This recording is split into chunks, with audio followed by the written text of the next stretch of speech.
नमस्कार। श्री गणेशाय नमो नमः। सरस्वती नमस्तुभ्यं वरदे कामरूपिणी विद्यारंभम करिष्यामि सिद्धिर्भवतु मे सदा। शिव शक्ति को कोटि कोटि प्रणाम। मेरे श्रोतागण, मैं आज आपको कुंडली में जो ग्रह नीच के हो जाते हैं, पापी ग्रहों से दृष्ट हो जाते हैं या पापी ग्रहों के साथ युति करते हैं, तो वो ग्रह आपके स्वभाव में क्या परिवर्तन लाते हैं, इस बारे में मैं आपको जानकारी दे रही हूँ। कि मैं सूर्य से प्रारंभ कर रही हूँ। देखिए, सूर्य जो होता है वो राजा है, आत्मा का कारक है। सूर्य पिता के कारक है।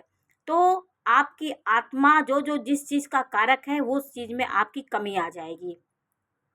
आपका सूर्य राहु के साथ है, 7 नंबर की राशि है में ये सूर्य बहुत पीड़ित हो जाता है, क्योंकि नीच राशि में है, राहु के साथ है, शनि के साथ हो तो आपका सूर्य बहुत खराब हो जाता है। ऐसे सूर्य वाला व्यक्ति पिता से उसका मतभेद बना रहेगा, क्योंकि पिता का तेज वो सह नहीं पाएगा। क्योंकि आपका यदि सूर्य अच्छा होगा 1 नंबर की राशि में, आपके 5 नंबर की राशि में, 8 नंबर की राशि में, तो सूर्य यहाँ पर आपका मजबूत होता है और 10म भाव में सूर्य दिग्बली होता है।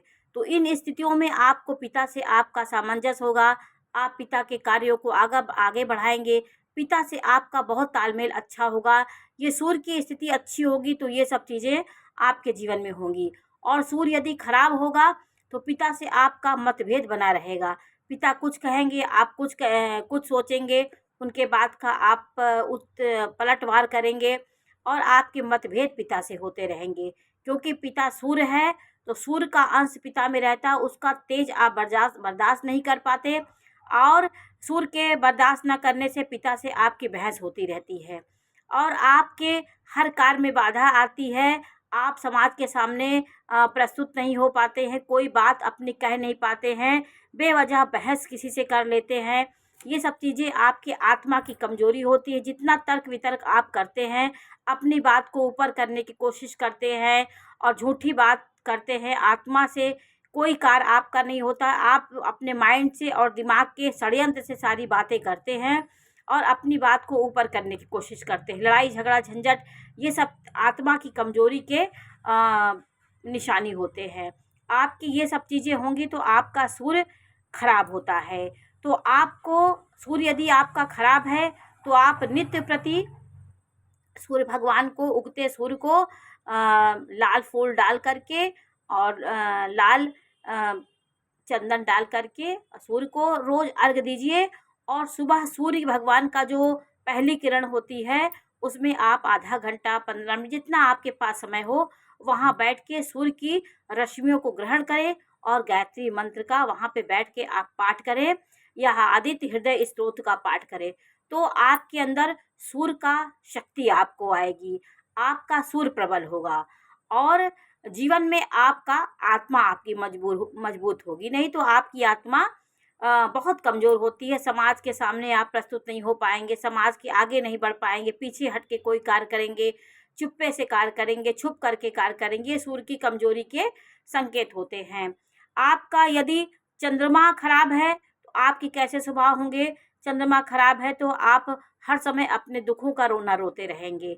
आपका जैसे चंद्रमा यहाँ पे शनि के साथ है, राहु के साथ चंद्रमा हो, 6, 8, 12 में हो, तो आप हर समय अपने दुखों का रोना रोते हैं और हर समय नेगेटिव बात सोचते हैं। कोई अच्छी सकारात्मक सोच आप नहीं रखते, आपके मन में निर्णय आप नहीं ले पाते, आपके मन में नाना प्रकार की नकारात्मक सोच हावी हो जाती है। तो चंद्रमा खराब होगा तो आपकी माता से आपकी नहीं बनेगी, आपकी माता से आपके झगड़े होते रहेंगे, आपके मन में हर समय एक प्रकार का उलझन रहेगा और अशांत मन आपका रहेगा। ये चंद्रमा की कमजोरी देता है। यदि आप चंद्रमा को मजबूत करना है तो आप नित्य प्रति जल के लोटे में आप दूध मिश्रित जल भगवान भोले बाबा को चावल चढ़ाइए और निरंतर शिव जी के आप संपर्क में रहिए। उनके शिवलिंग में गंगा जल जो भी आपके पास हो, दूध, गंगा जल उनको निरंतर आप शिव जी के जलाभिषेक करिए। तो ये आप करते करते आपको वहाँ की भोले बाबा की शक्ति मिलेगी और आपके मन की जो कमजोरी है वो दूर होगी और शिवाष्टक का पाठ करिए। माता से आपके अपने संबंध अच्छे करिए, उनका चरण स्पर्श करिए। माता को जितना आप खुश करेंगे उतना आपका चंद्रमा मजबूत होगा, क्योंकि सूर्य पिता है, माता चंद्रमा है। तो माता के प्रति आपका स्नेह होना चाहिए, तभी आपका चंद्रमा मजबूत होगा। आपके चंद्रमा खराब है तो आप पानी को वेस्ट नहीं करना चाहिए। आपको जितना हो सके पानी का संचय करना चाहिए, पानी का दान देना चाहिए। किसी को जल पिला दीजिए, किसी के उसको सफ़ेद चीज़ का दान दे दीजिए। खीर, जैसे आप पूर्णिमा के दिन आपके यहाँ खीर बनना चाहिए और सब लोगों को खीर खाना चाहिए। सफ़ेद चीज़ों का आप दान करेंगे, मिश्री दान, आप नारियल किसी को दान कर दीजिए। ये सब चंद्रमा की मजबूती के ये सब आप उपाय हैं, इसको आप कर सकते हैं। आपका यदि मंगल खराब है, जैसे यहाँ पे मंगल है 6 नंबर की राशि, दुश्मन की राशि में है, शत्रु राशि में है। मंगल राहु के साथ है और मंगल शुक्र के साथ, तो ये मंगल बहुत खराब हो जाता है। ये मंगल बेवजह आप झल्लाने की आपकी आदत होती है, आप क्रोध करते हैं और आपा खो क्रोध में आपा खो बैठते हैं, कोई चीज़ तोड़ देते हैं और सबको गाली गलौज करते हैं। तो मंगल की खराबी की वजह से आप अपने पराक्रम को गलत जगह इस्तेमाल करेंगे, आपको सही सोच सही समझ नहीं होगी। तो ये मंगल आपको भ्रमित कर देता है और आपके राहु के साथ मंगल भ्रमित कर देता है। आप बेवजह किसी बात को चिड़चिड़ापन आपके अंदर रहेगा, झल्लाते रहेंगे, किसी चीज़ को किसी को अपशब्द कहेंगे, भाइयों से नहीं आपका पटरी खाएगी, आपके घर में आपके सदस्यों से लड़ाई झगड़ा झंझट होता रहेगा। ये मंगल की कमजोर स्थिति होती है। अगर यदि इस प्रकार की कमजोरी आपके भी कुंडली में या आपके स्वभाव में इस प्रकार की देखी जा रही हो, ये सब चीज़ें आपके स्वभाव में है, तो आपको नित्य प्रति भगवान हनुमान चालीसा का पाठ करना चाहिए और हनुमान मंदिर में मंगलवार या शनिवार को दोनों जा कर के उनके पैरों का तिलक लगाना चाहिए और बंदरों को गुड़ और चना खिलाना चाहिए। इससे आपकी ये सब आदतें, जो आपका ये बेवजह आप उलझते हैं, मन में अशांत रहते हैं, ये सब चीज़ें धीरे धीरे आपकी शांत होगी। तो हनुमान जी के चरणों में जाने से, हनुमान जी का पाठ करने से ये सब दूर होता है। आपकी कुंडली में यदि बुध खराब है, जैसे बुध की स्थिति खराब है, राहु के साथ बुध है, तो ये आपको गाली गलौज करने वाला, आपकी भाषा अच्छी नहीं होगी। आप जब भी भाषा निकालेंगे तो कड़वी भाषा निकालेंगे, अपशब्द निकालेंगे, भाषा में आपकी कोई दम नहीं रहेगा। बेवजह की बातें, बेवजह की बकवास आप करने वाले व्यक्ति होंगे, आपके बात में एक ठोस पना नहीं होगा। ये आपके बुध की कमजोरी दिखाता है। बुध की कमजोर स्थिति अगर आपकी कुंडली में इस प्रकार के आपके बुध राहु के साथ हो, नीच राशि में हो, तो आपको ये चीज़ करना चाहिए। आप गणेश भगवान को दूर्वा और लड्डू हर बुधवार को आप चढ़ाइए। गणेश अथर्वशीर्ष का पाठ करिए। जितना आप गणेश जी के और गायों को हरा चारा खिलाइए, किन्नरों को आप कुछ न कुछ उपहार दीजिए, तो आपका बुध मजबूत होगा। आपके व्यर्थ, आपका गुरु खराब है, जैसे यहाँ गुरु राहु के साथ है, 10 नंबर की राशि में है, ये बहुत गुरु खराब हो जाता है क्योंकि नीच राशि में है और राहु के साथ है। तो ऐसा गुरु कहीं भी नीच राशि में हो तो आपको बड़ी बड़ी बातें करने वाले, अपने ज्ञान का व्यर्थ आप बखान करेंगे। अपनी जो भी हुनर होता है उसको किसी के सामने बेवजह का ज्ञान देने लगेंगे। किसी को कोई समझ नहीं रहा तब भी बड़बड़ अपने ज्ञान की बातें करते रहेंगे। तो ये सब चीज़ें गुरु की कमजोरी का संकेत होता है। आपके अंदर अहंकार होगा, ज्ञान ना होने के बाद भी आप ज्ञानी बनने की कोशिश करेंगे। तो ये सब चीज़ें गुरु के कमज़ोर होने से होती हैं।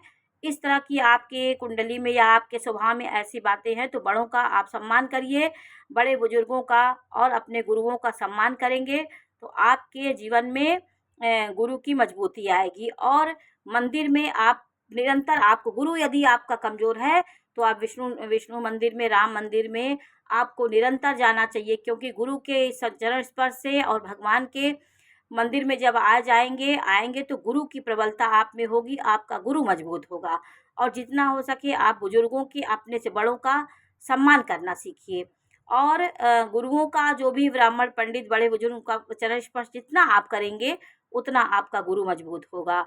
ये गुरु की खराब स्थिति से आप अज्ञानी होकर भी ज्ञान का बखान करने की कोशिश करते हैं और दिखावा पसंद करते हैं अपने ज्ञान का। ये सब गुरु की कमजोरी के वजह से होता। जो आपके पास नहीं होगा उसको दिखाने की कोशिश करेंगे।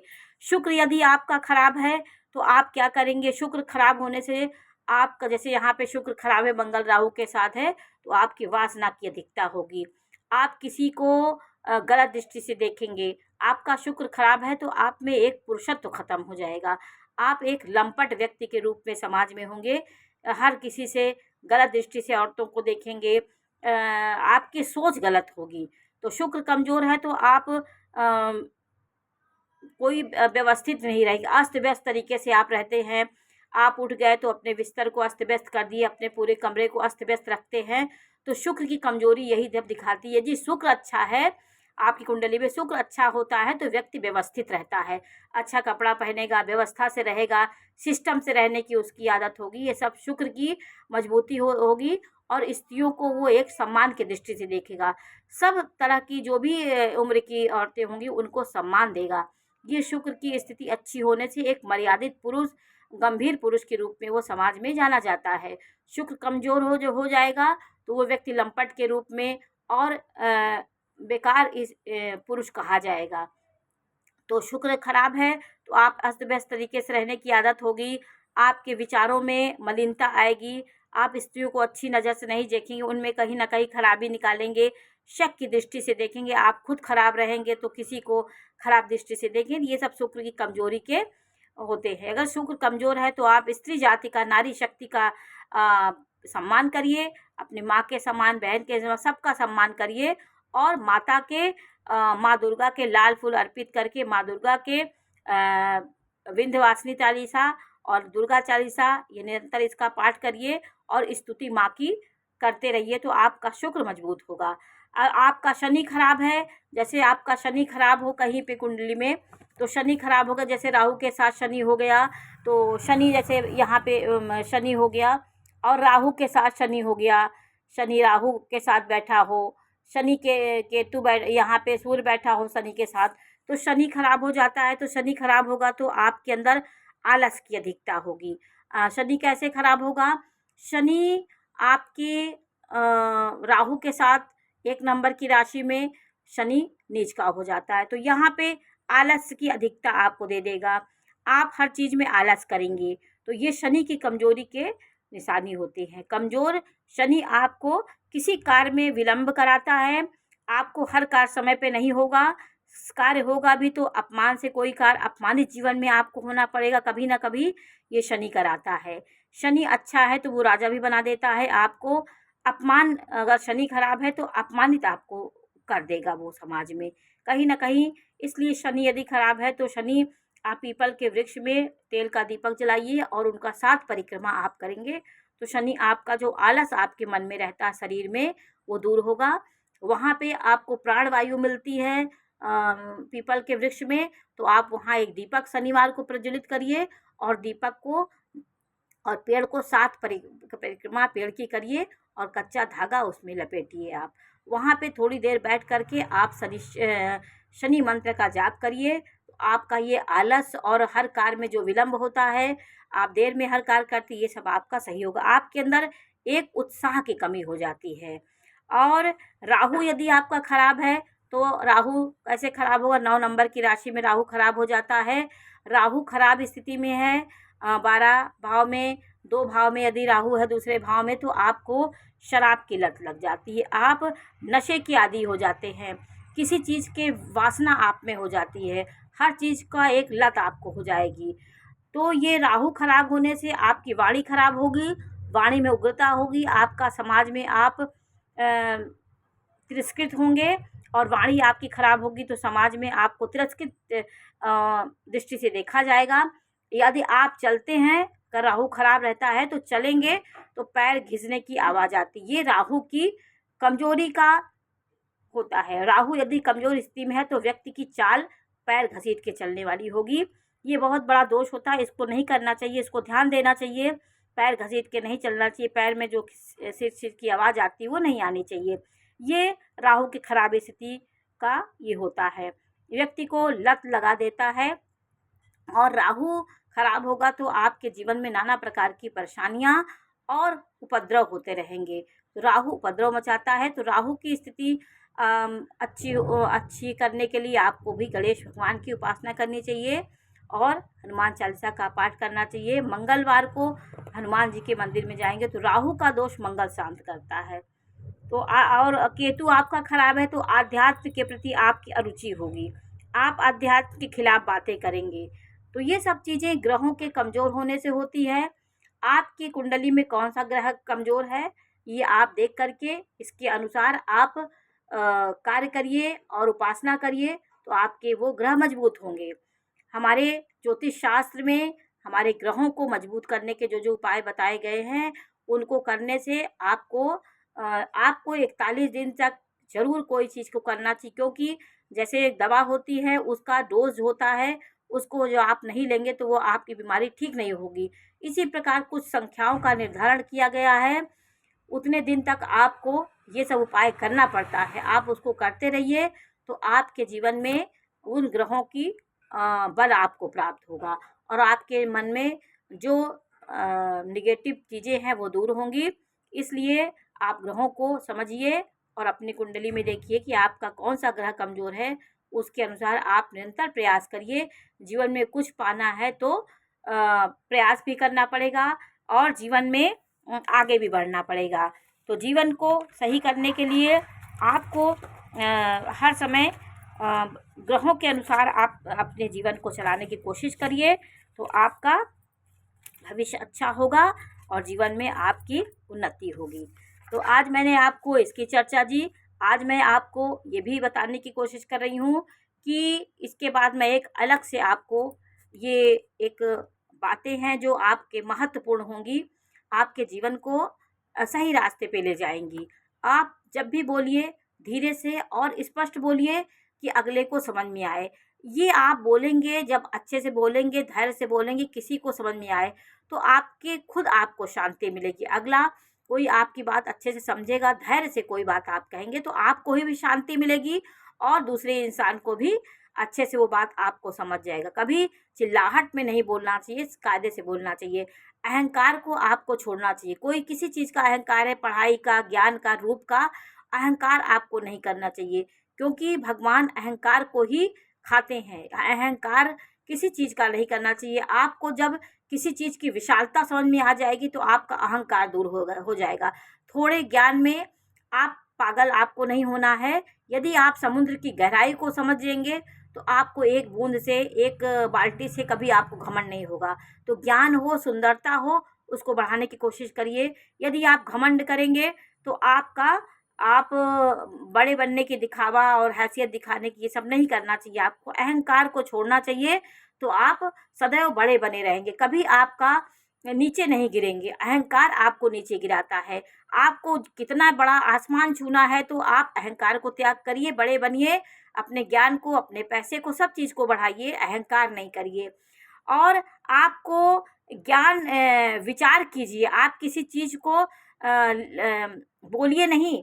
ज्ञान मिलेगा तो आपको उसमें किसी चीज़ का विचार करिए, विचार विमर्श आपको करना है तो आपको ज्ञान मिलेगा।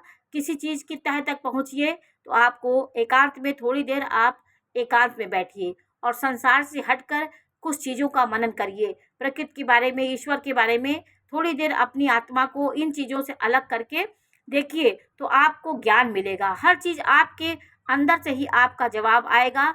आप अपने ही कर्मों से, अपने कर्मों के, प्रारब्ध के कर्मों से आपका कष्ट दुख मिलता है, उसको थोड़ी देर आप समझ के किसी को दोषी न ठहराइए और अपने सतत प्रयास से लगिए। ईश्वर के संपर्क जाइए, वही आपका सब काम बनाएंगे और आपको भक्ति करेंगे ईश्वर से।